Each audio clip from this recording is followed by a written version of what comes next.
కండలు రాని చూపిస్తూ తిరుగుతుంది అనేసి మాటలు వస్తున్నాయి.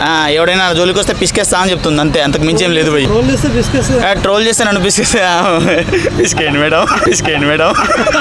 సో ఇంకో రకంగా అలేఖ్య చిట్టి పీకల రంగి ఆ కండలు రాని అంటారా మరి?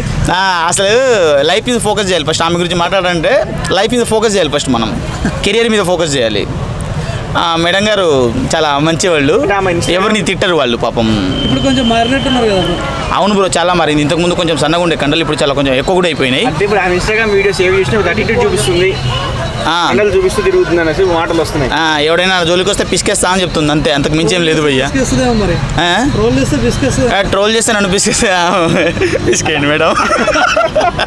అంటే ఆమె అలా జిమ్కి వెళ్ళి బిగ్ బాస్ లో కూడా వెళ్ళి ఏం చేద్దాం అనుకుంటుంది, ట్రోల్స్ లో గురవుతుంది అంటారు. మరి ఏం చేద్దామంటే భయ్యా, ఇంకా ట్రోల్స్కి గురవుతారు. అక్కడికి పోయినాక కూడా పికిల్స్ అమ్ముతారు.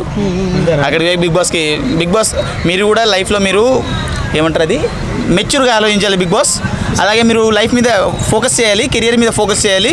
ఆ తర్వాతనే నాకు కప్పు ఇవ్వాలని చెప్తుంది. అది ఒకవేళ బిగ్ బాస్ కానీ ఆమె కప్పు ఇచ్చిందనుకో, లాస్ట్ వరకు ఇప్పుడు ఫస్ట్ సెకండ్ అనే పొజిషన్ ఉంటుంది కదా, అక్కడ వరకు వచ్చిందనుకో బిగ్ బాస్ చెప్తాడు, అమ్మ నువ్వు కెరీర్ మీద ఫోకస్ పెట్టమ్మా, ఆ తర్వాతనే కప్పు తీసుకో అని చెప్తాడు. అంటే మనం చాలా బిజినెస్లో చాలా తిట్లు చూసాం కస్టమర్లతో. మరి ఏమో బిగ్ బాస్లోకి వెళ్తే లవ్ ట్రాక్ నడిపే అవకాశం ఉందంటారా? ఏమో బ్రో, ఒక పక్క ఏమొస్తుంది, ఇంకొక పుప్పల పాలు కూడా వస్తుందట. మరి ఆడొస్తే హాయ్ ఫ్రెండ్స్ అంటాడు, ఇక వచ్చి ఏముండదు అక్కడ, షాక్ అయ్యారా అంటాడు. ఆ విషయాన్ని మనం వదిలేస్తే బెటర్. ఉప్పల వాళ్ళ గురించి రాడు బ్రో, చాలా వరకు తీసుకోరు. ఏమో తీసుకుంటే పాపం అతని అదృష్టము. ఇన్ని రోజులు అతను కూడా సోషల్ మీడియాలో కష్టపడుతున్న వ్యక్తి. ఏమో బ్రో రావచ్చు.